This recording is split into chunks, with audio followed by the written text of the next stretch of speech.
Coming up this week on the Digital Lifestyle Show, 835 Richard's back and Gary's here, and we've got lots to talk about. We've got to catch up with the news from CES, including cars with e-ink wraps on them, really. Yeah. We talk about the new processors from Intel, the latest Windows Insider news, new apps coming to Windows 11 from Microsoft. We've got LED light strip news, a whole load of stuff. So let's get straight to Gary and Richard. Richard, Gary, good evening. Good evening. Good evening. And welcome back, Richard, because you weren't here for our first show of 2022. No, unfortunately, I managed to come down with COVID-19 over Christmas. I was in isolation for 10 days, but fully recovered now. Very happy to say it was I was lucky. Had a very mild cold symptoms, as did, and in fact we think it came from a Christmas lunch where everyone had let all float, but somehow the virus still arrived. And 9 out of 12 people there managed to get infected, but nobody had more than a mild cold, including even some like 85-year-olds with heart bypass operations and things. So I have to give credit to the vaccines and what have you. It's feeling very fortunate and feeling fine. So that's great. Yeah, that is good. I mean, that's the thing is like. Coming down with a cold, you know, if we can all live with getting used to that, then it gives us a bit of optimism for the future. Well, yes, I mean, obviously, I'm no scientist or doctor, but certainly the combination of the vaccine booster plus maybe the variant that I had, and just the fact that we were all quite lucky, I think, meant that we had mild colds symptoms. But that shouldn't mean I think that anyone should think this thing's over at all by any stretch of imagination. No, but I was going to recommend that we all bring some drinks to come round in my garden, but now we won't talk about that. No impromptu parties here. Would you like me to bring my own bottle, Ian? Yeah, of course, yeah. Well, we're not into. Well, we've got some good stuff to talk about today, so glad you're back. There was a couple of bits from CES. There's some stuff from Microsoft. Some good and bad news, so we've got quite a few things to talk about tonight. I want to start mentioning. Do you remember I talked about this my little light strip thing, which I was programming, with MicroPython, which I was really enjoying that. Well, I wanted it to do a bit more than just control it through the buttons on there or control it through Python. So I was thinking, how can I control this from Windows? Mm-hmm. Well, there's probably a really good way of doing it, but the simple way seemed to me is I managed to get in Basic Visual Studio to talk to this over serial, and I managed to effectively send MicroPython commands to it over the serial interface. And so I've got this control, so I can control the light strips. I've got all the full control of it as you would do if you were just programming it in MicroPython, but because I can now do it from .NET, I can then create a front end. So I created a quick front end. So you've got like red, green, blue, and sliders and that kind of thing. So done in Windows, but it means I can do more things like I could perhaps have some APIs in it where I get the weather or that's excellent. Yeah, notifications when I get email in or something like a new build. It can flash red or flash blue or something like that. So So refresh my memory here. Are you able to address each of those LEDs individually as well? Because I was considering a project for next month or so where I was going to try and get a Pi Zero or maybe one of those to talk to a strip and represent various tube lines, because I'm quite nerdy about tubes, the London Underground and such. Because I've seen very expensive things you can buy, but I thought, sure, I can make one of those. Just an LED strip and a. Yeah, you can address. There's 98 LEDs. Yeah. With RGB values on each one, so you can individually address each of those with the RGB. So you can set, pixel 28, and you can set its RGB level. That means I would have thought I could probably do that then, relatively inexpensively. Okay. Yeah. That sounds like a project for the next couple of weeks. Yeah, and of course you do it all in MicroPython. But if you wanted to do a bit more where you say you've got an API, because this little board I've got has got no internet access, you've got to somehow get that in. So that's why I decided to do it using .NET and just send. So from .NET, send the pixel instructions down the serial port, which works fine. I mean, well, I think the RP2040 could do it. I think I might try it with maybe a 0 perhaps. Yeah, if you've got one, I mean, if you're consuming some APIs, then you want you want something that does it. And that's exactly what my plan was. I can consume all the APIs I want through .NET, and then just send the control instructions down over the serial. So the logic and the intelligence is in the Windows side of it, and just the control is using the chip. Cool. Yeah, so it works anyway. So it's quite. I had to write serial. I've not done anything with serial ports for quite some time, so I had to write serial. And the first trick was a tip for anybody that's coming from the sort of classic .NET framework background, going to the .NET, the new .NET 6 stuff, is that serial.io isn't in the .NET anymore.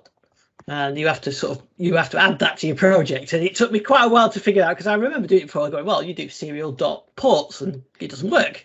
So which I managed to get that work. Eminently sensible. It's not part of the standard build anymore, because hardly anybody uses serial ports, as you just rightly said. Yeah, exactly. So a bit of googling and a bit, I managed to get that working. So I was quite pleased with myself. So I've now managed to write a serial interface, and I've got that. So what I can do is combine that with the serial interface that I've got for my temperature control, and I could make this light strip show the temperature, perhaps inside and outside temperature, and something. You can do all sorts of stuff with it. So that's my project. My wife always just thinks, "What are you doing with that light?" Because I'm just sort of making it colours. Talk about why are you doing things? Have you seen that BMW have actually done an e-ink car? Yes, I saw that. Oh yes, yeah. So I mean, I can only go sort of from white to shades of grey at the moment, but I mean, you do think why, but then talking to some of my friends in the automotive industry, they were saying that one of the most expensive things for car manufacturers is producing multiple paint colours for cars.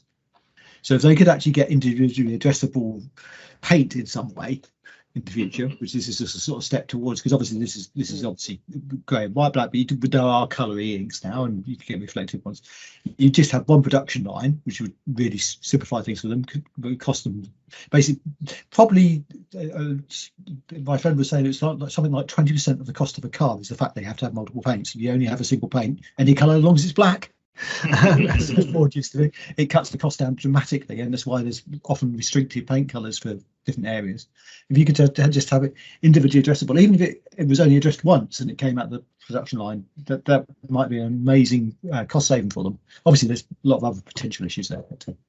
Would there also be scope with e-ink for cars to do designs and things? Because I know there's people like to wrap cars and things and like to customize. Yeah. I mean, would there be scope for that? Yeah, I mean, obviously, damage and repairs is a question. But if they're individually adjustable pixels and you can just place a panel and link it in somehow, I'm not sure. I mean, the one they got in I think it's in Las Vegas and as they were showing at, they were taking in great care not to damage that one because it was going to be very expensive to repair. So I think that's one area where they would have to be very careful. But then again, you could probably put some sort of gloss coat on it and clear coat it, and it's only if it's got major damage. You might end up with a minor scratch writing off the car. That's Yeah, exactly. That would be the only thing. But yeah, certainly design, absolutely. If you can do individual addressable pixels. So now what you have to do is combine that with capacitance, and then you've got a sort of a battery on the outside of the car which can change. You can imagine the scope for custom designs and things, especially if you can change your own design as well. Yeah. I mean, bear in mind how childish most of the men that I know are. I know exactly what their design would be. Yes, you might find regulation coming in. The interesting thing is one of the things which was mentioned was that this is actually maybe more useful for doing privacy glass and the like, and adjusting areas of your windscreen so it blocks out. So basically, do away with sun visors and actually have the sun automatically being blocked out. Yeah. Which would be quite interesting concept. But yeah. So that was definitely an interesting thing. But how quickly that'll come to market is a very good question. If ever. Yeah, I like the idea.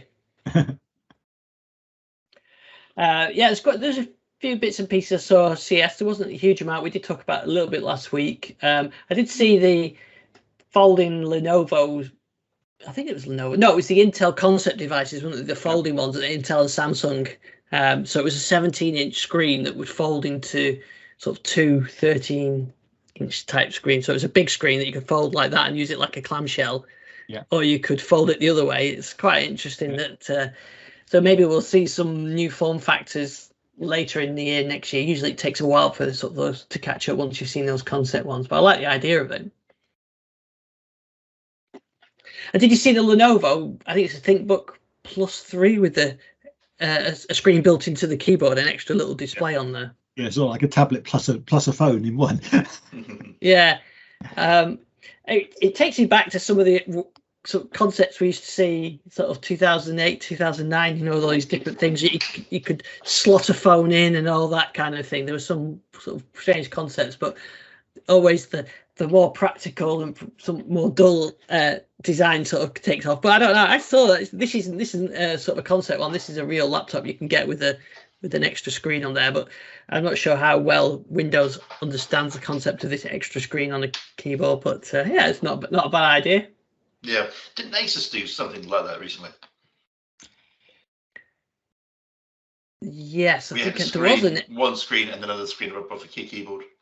Yes, that's actually quite a few years back. Yeah. Yeah. I feel old now. It seems like I guess the last 2 years haven't really happened. So yeah. Yeah. The one from Samsung and Intel was a proper foldable, so it's not two screens. It's one screen that folds. So could we see the Neo emerge at last, perhaps? Well, yes, I suppose it's Microsoft are in this consortium. There's a consortium. I think it was Samsung, Intel, Microsoft, and a few others that were in this. Yeah, so yeah, maybe we will see the sort of the notebook style, or like the Surface Duo type thing, but as a single screen laptop. So a dual screen laptop. Maybe not unlike the old Lenovo that I've got here. But that's a screen and a touch keyboard. Imagine if it was just foldable. You can't see that with my background on. But maybe, one big screen. That's essentially what it is. It's one big screen that folds. So it's like a book. So you can imagine if you use a desk, it's a full 17-inch. And then when you're out on the road, it's like a clamshell. So it's got some ideas, but maybe we'll see that in the Neo. Certainly don't think we'll see the Neo in the format that we saw it demonstrated. I think that's long gone now. That's with the Surface Mini and other products. But yeah. There was some stuff on the Intel chips as well, wasn't there? Some new Intel chips for mobile that have got this dual concept. This concept of sort of threads for heavy workload and threads for sort of light background workflow, so the more energy efficient. I think is that the new. I think just one of the standard 12th gen mobiles got 12 cores on it or something like that. So we'll probably see new surfaces and things like that using those chips later in the year. Anything else from CES that caught your eye? I think the car was the most exciting thing I saw. I was saying the most innovative thing. I'm obviously Sony launched their EV as well. I mean, they've talked about this for a while, but actually it's going to go into production, which will be interesting. Built by Magnus Steel, the same people who make the iPace. So I see a lot of similarities there. So that's going to be branded. They're branded. It's going to be. Well, it's Sony, but I mean, it's Sony designed, but built on Magnus Steel's platform. It's an Austrian company's platform, which is actually very good. It's a good skateboard platform, and they've definitely learned a lot from producing the iPace. So I think it's going to be interesting to see what they actually produce, what the range will be like. There's going to be, there's a huge amount of EVs coming out. It's interesting. You've got the consumer electronics people coming into the car market, and the car people. Some of the car people are now pushing into consumer electronics as well with some of the design stuff they do. It's going to be BMW fridges. I heard. So, yeah, so we talked about them as, I think it was the Mercedes we thought that they showed off last week. I mean, it's amazing that even that cars are. It started at some point, 2009, 2010, I think it was, to start to see cars being announced at CES. But yeah, BMW had that. Mercedes, I think, with that concept with 1,000 miles. The one thing on that concept I learned after last week's show, that's the Vision EQ XX. Its top speed is 90 miles an hour. Well, actually 89 miles an hour, which I suppose is okay nowadays with all the limiters coming in. But it's not so good on the German autobahns, though. Yeah. Yeah, I can't see that too many. But that's what if you want that sort of range, I suppose that's the compromise you're making. Yeah. We'll see when people really want the range, or whether they want the speed. Yeah, I think actually a couple of things which I did pick up at CES, which were interesting, just because I knew Samsung's new shape adaptive light control for the contrast on screens. That could makes us very interesting displays going forward. Allowed, unlike most backlit screen technologies, which tend to use blobs or blocks of areas and then sort of use the effect of your brain not processing properly to actually allow you to look like you're shading individual pixels. This actually does shade individual pixels directly, so that could be quite interesting. You've got, did you see I can't remember who it was, Alienware, I think it was. They actually had their gaming server, so almost like a home gaming server, which I thought was quite an interesting thing again. What was the other thing I mentioned?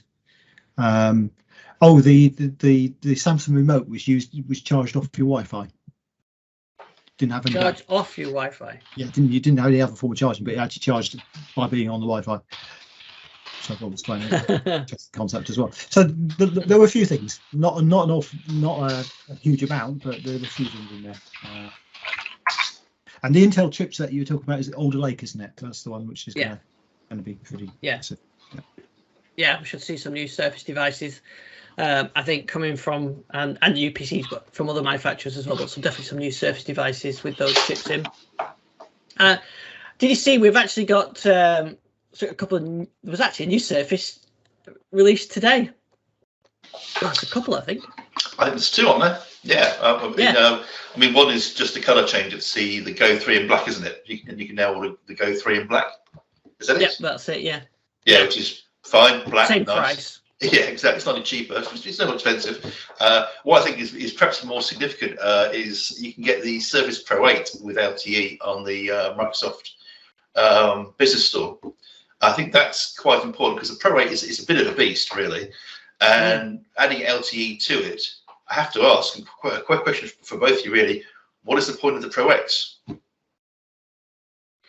Yes, so the Pro X previously was marketed as the always-on device. It's got the mobile data on there, whenever. Whereas the Pro 8 or the Pro line was just the workhorse tablet. But yeah, this kind of blurs the lines quite a bit now, doesn't it? Because it does, yeah. Yeah, it does, because I mean the Pro X, you're going to find yourself having to run some Intel stuff on ARM anyway, which does work well, but of course you kind of negate the battery aspect of it if you do that. And with LTE on the Pro 8, I just don't think that the Pro X really could be considered a flagship now. It's almost, I don't know, it's a strange one, really. I suppose it's fanless, isn't it? And you should get better battery life. Oh yeah, it's thinner as well. Yeah, there are some bits and pieces, but all the same, it's still. And the battery life, I'm not that sure of that anymore, because yes, if you only run ARM-based stuff, but I mean, my experience of it's been as soon as you start to use the Intel emulation, then or the x86, x64 emulation, you start getting battery usage that's not quite as good as it was. So I'm not that sure the battery difference is so much there anymore. And in terms of price, is there much difference?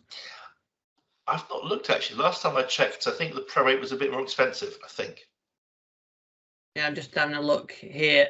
Actually, if you go on the consumer's version of the Microsoft Store, you don't actually get the LTE. You have to go through a reseller, haven't you? Yeah. Although I can't imagine it'll be long before that'll make its way to the consumer. Much the same way as the Surface Pro 7 Plus made its way to consumer after a while. Yeah. Well, actually the price it's sort of £1,300 for the i5 16 gig 256 gig model. This is the non-LTE one. Let's just check I'll check the Pro, the X, the Pro X. But yeah, I understand exactly what you're saying. It's kind of the mobility one was the Pro X, and you kind of maybe this means that there really isn't much to choose it. And if you really are using the machine as your day-to-day workhorse machine that does everything, then the Pro 8 makes more sense, really. Yeah, the 16 gig 256 gig Pro X is £1,300 as well, so £1,329. So there's not a huge money. I'm sure that the LTE version is slightly more expensive, but there's not a huge amount in terms of cost.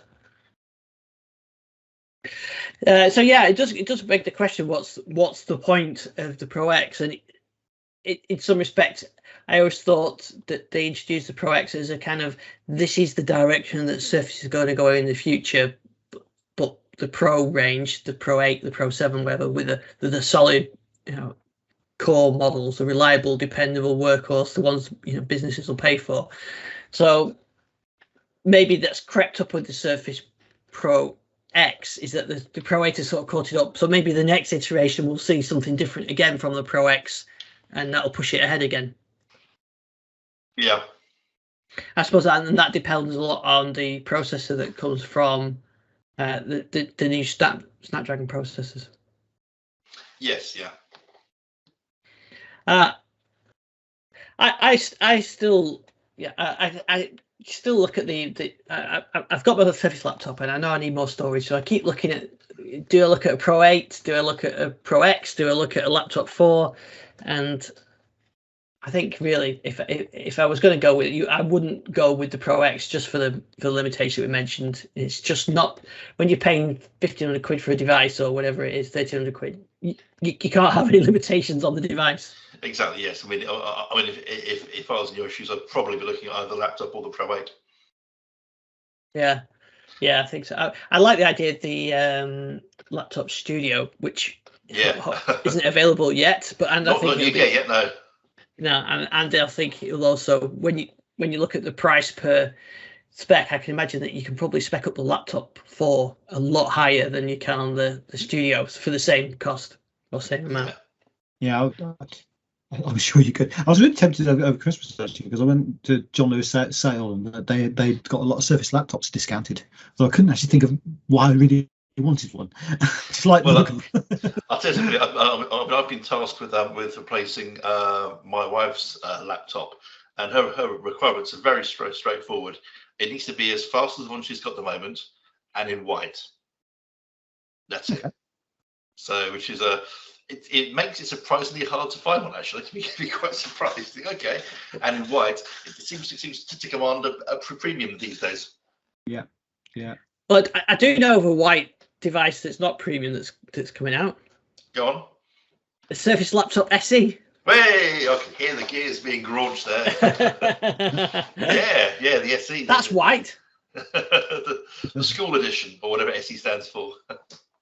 Yeah. Although if you can't actually get one, can you? No one can get one unless you're a school.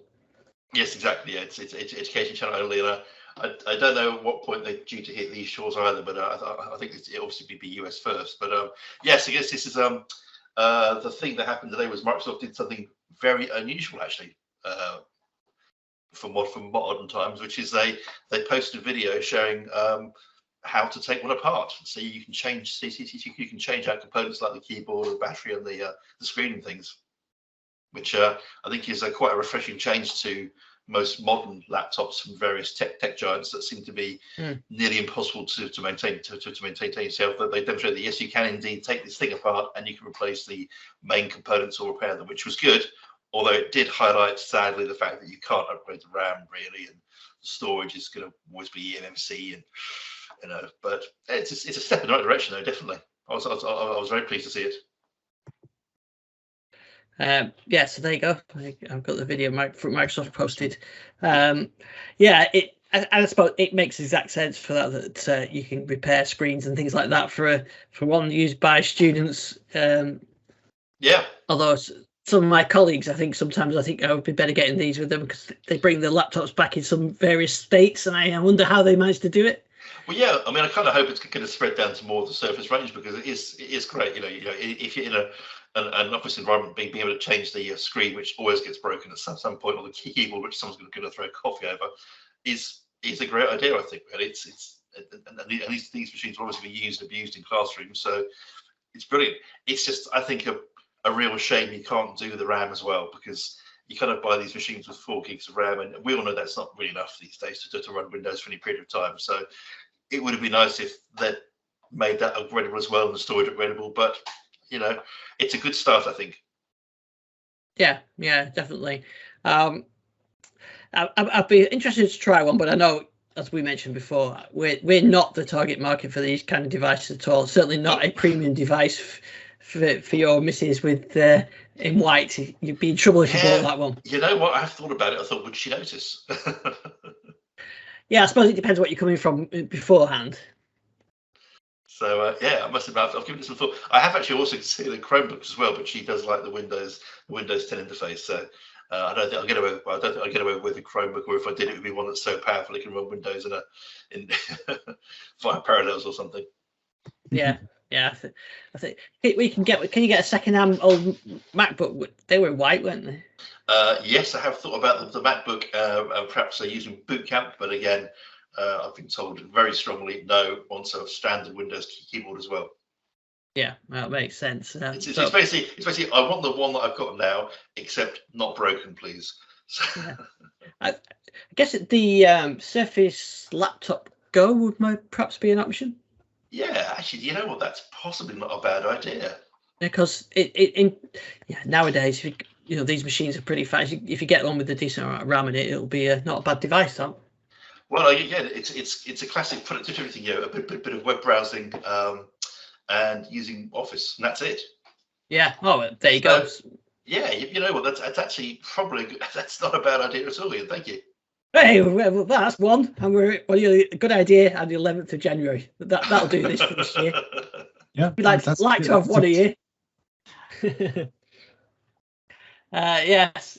So I like that video, but like you said, I don't think we're going to see sort of the Surface Pro line and all that get that kind of repairability, because just the way that these devices are all so tightly packed.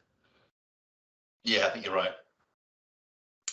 Now, on the Windows side of things, we're back with new builds as well. So we did get a new build last week. Oh yeah, we did. Yes, this is 22526. Yeah, there wasn't exactly a lot to get excited for with this build last week. Well, I don't know. I mean, there were a few things. There was the whole Apple thing. Yeah, so this supports AirPods. Well, it's support for wideband speech, so it's kind of I mean, you've always been able to use AirPods and things. It's just support for more the functions. Yeah, use the new version of Alt Tab if you're lucky enough to get it. Yeah, did this make you think a bit of Windows 7? Yeah, in fact, it does a lot look like the Windows 7 one when you see it. So just a modern version of it. Yeah, I must have thought this looks familiar. Yeah, still with the A/B testing, I didn't get to try that. And there were some fixes and bits and pieces in it, and they're really interested in doing a bit more on the indexing as well. So indexing other areas of the file system, so you get faster results back. So I'm not sure those other areas will be, but I'm all for that if you get faster search results or improved search results. Yeah. I've still not got the little icon for the widgets yet, the new version of that either yet. So more A/B testing going on with that. Did you get the new notepad? Yes. I've now received the new notepad. It's turned up in the beta chat channel as well. So on one of my videos, it turned up, and yeah, it's arrived. Oh dear. It's hard to get excited about it. Just, why did you have to do that? Just leave it alone. But I do know that consistency is king, and so everything needs to be made consistent. It's just, it's Notepad. It's like an old friend being, getting an unnecessary makeover. Yeah. Yeah. Turning an old guy turning up a pair of skinny jeans. Nothing with skinny jeans. Yeah. Yeah, it says a show of old guys. Yeah. Exactly. I've had it up for a few weeks now, since they put it on the dev channel. It's okay, yeah. As long as it still does all the thing that I use Notepad for, which is mainly stripping out formatting. Yeah. Although you can do isn't it the Windows key paste will do that sort of stuff now for you? Yes, it does on the is that on dev, or is that now on is that now in Windows 11? I think it's in Windows 11, isn't it? I think it's shipping to Windows key paste. Correct me if I'm wrong. I think it's shipping. And unfortunately, as we're discussing it on right now, I haven't got a production Windows 11 machine to hand. Yes, it is shipping. Yeah. Yeah, just checked. It is shipping in the shipping builds. Yeah. I think that was one of the reasons that I remember now. When we were on the sort of pre-release, was like, this is the reason why I want to use Windows 11. Yeah, it is. It really is. It's. At the moment, on my day-to-day PC is running 21H2 because it won't take Windows 11 without being forced to. So it's the one thing I've really missed actually is the fact that I've had to paste using either Notepad or doing other means, whereas on Windows 11 it was much easier. Yeah. The other app that's supposedly rolling out, but I've yet to see any evidence of this, is the new media app. You can get it if you're on the dev channel. Some people have got it. I've got it on my Surface Go. So I recorded a video showing that off because mine and Gary's heritage is media apps in Windows.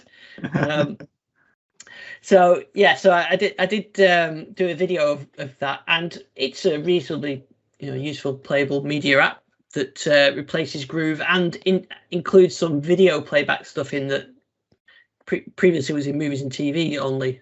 So it's not just music now; it's a media player. So I don't know whether movies and TVs will go away or whether they'll keep that for the store content. But you can see this new media player app is definitely heading to be the one combined app rather than a separate video one and a separate music media one. There's no cloud store, versions of it. Or, it plays from local files only. Even OneDrive, they have to be on the local machine. It's not just enough for them to be in your OneDrive music folder. You need to have them actually physically on that machine as well. So it's a bit limited. But I get most people would use cloud players now, like Spotify and things. But if you have got local media, or you just need to play a media file on your machine, then this is quite a good player. One thing that someone did ask me, and I'd say I'd do an update on the show, is when you watch a video and then you go back and you perhaps quit out of it halfway through and go back to it, does it carry on? What I've found is, if you're watching a video and you close media player and then go back to the media player and carry on watching, it carries on. The video will let you carry on from where you left off. But if you watch a video, pause it, go play some music, play a different file, come back to it, it always starts back at the beginning. So it's not remembering where you got up to with each individual media file. It just remembers the last thing played. So, but it does play VOD files. So, DVD files, which I don't think the old one did. And what I was quite surprised of when I tried this is I played a VOD file with the media player and it didn't have the MPEG-2 codec on my Surface Go. So it went to the store, got it, installed it, and played the file, which was quite a nice little... I can't remember when they introduced that, but it works. And luckily I had the video capture on while I was doing this, so I recorded all that. So you can see that actually... it working, and it does work. So I remember the old days we had to get special DLLs to be able to play MPEG-2 files. I remember what was it? You had to get one of the, was it the Cyberlink one of the DVD player? Yeah. You had to get the DLL, so that Windows Media Player would play MPEG-2 files. Yeah, so now it's all built in and it gets it from the store. But that is supposedly going out. I think it's going to go out to all Windows 11 devices and replace the Groove Music. So goodbye Groove Music, Zoom Music, Xbox Music, Groove Music, and now media player. Alas, yes. Never mind. Yeah. So I think that was all the Windows Insider news last week. Yeah, it's back with builds. So hopefully we'll get some new and interesting stuff in the next few weeks. Now, not so good news, depending on what you install on the Windows side. Richard, Windows Server 2016 out of mainstream support. Why did you have to remind me of this?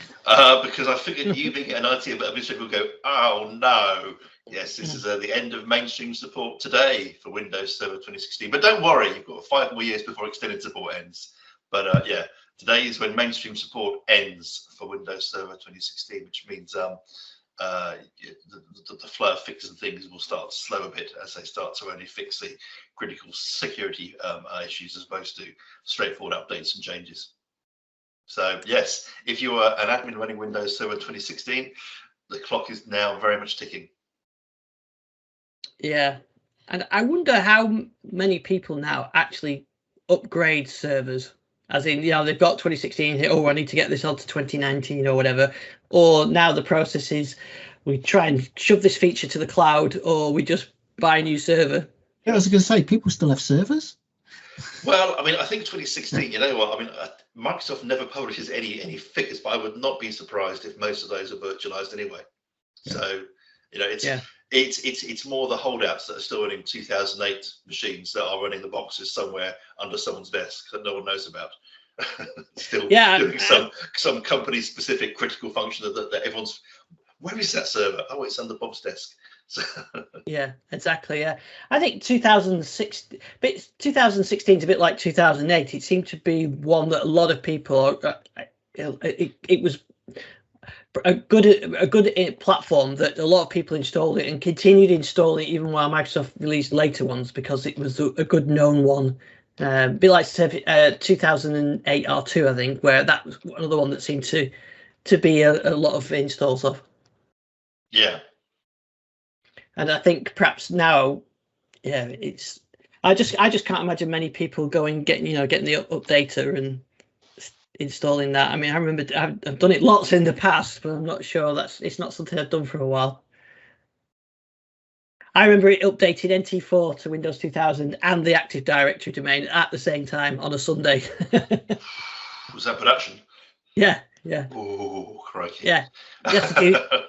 You had to. What did you have to do? You had to take it offline, promote one of your BDCs to be a PDC just in case. I think I remember rightly. Install, put the disk in, do the upgrade, and it upgraded your NT4 domain to an Active Directory. There was no going back. Yes, I remember it well.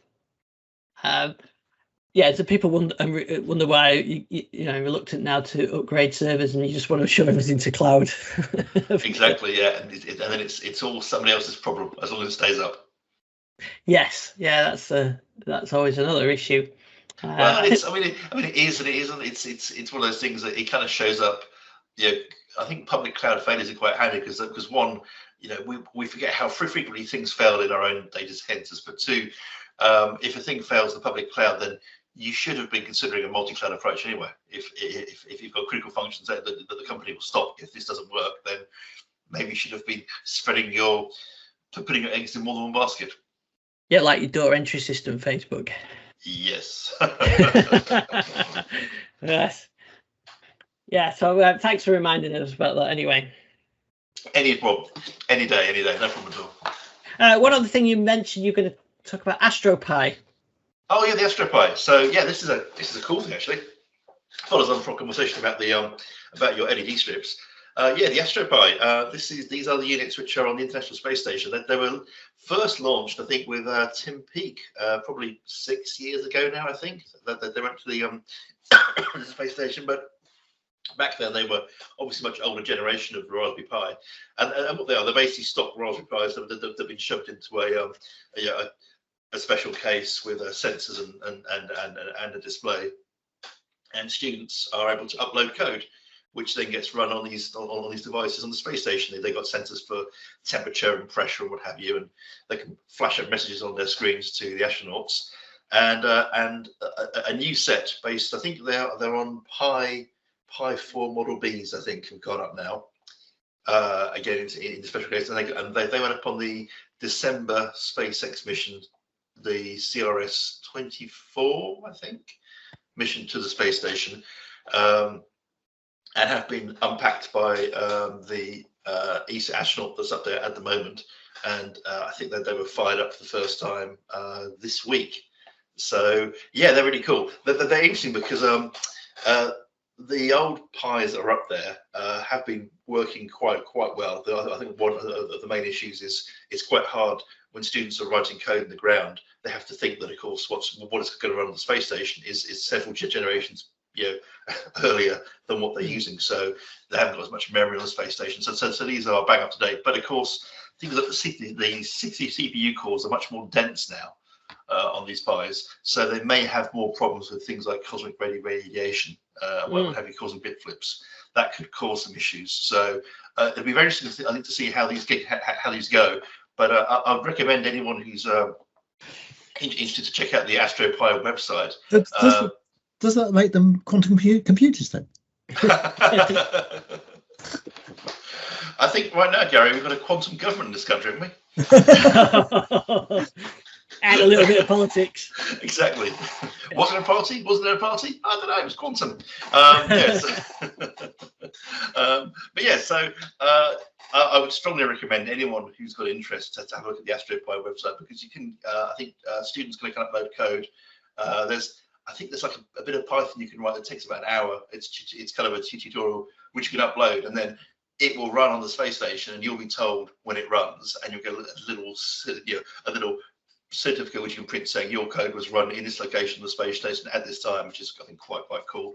Or you can submit. I think you can still submit projects which are perhaps a bit more involved. So yeah, I think it's a great bit of outreach, I think, by the Raspberry Pi people, and also the ESA, to get this stuff up on the space station to kind of engage students. Yeah. And who would have thought that you would have to, when you're debugging your code, you'd have to worry about cosmic interference? Well, yeah, it's going to be interesting actually to see what happens, because I don't think that they've had many problems with the early models. They just don't know what's going to happen with these, because they are a lot denser. The dies, there's much more go on the chips in these new ones. So it'll be interesting to see what happens, and I know that they're looking forward to it. And yeah, it's a good news story. I've no one to say that yay, go, it's great. So this is the new Richard for 2022. It's going to end on a good news story each week. Always positive, always positive.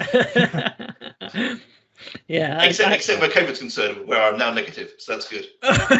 Oh, boom. Oh, fantastic. Well, that is a good way to end the show. Before we do that, Gary, have you got any other dates before we sign off for this week? Nothing major. I think I mentioned I was playing around with the in-car CarLink AI box, which allows you to run Android Auto wirelessly if you haven't got it. Really clever thing. It basically emulates Apple CarPlay, but uses it to run Android. So you actually have a full Android box you can run on your car in using it, as long as it actually takes wired CarPlay. It works. It actually works exceptionally well, I have to say.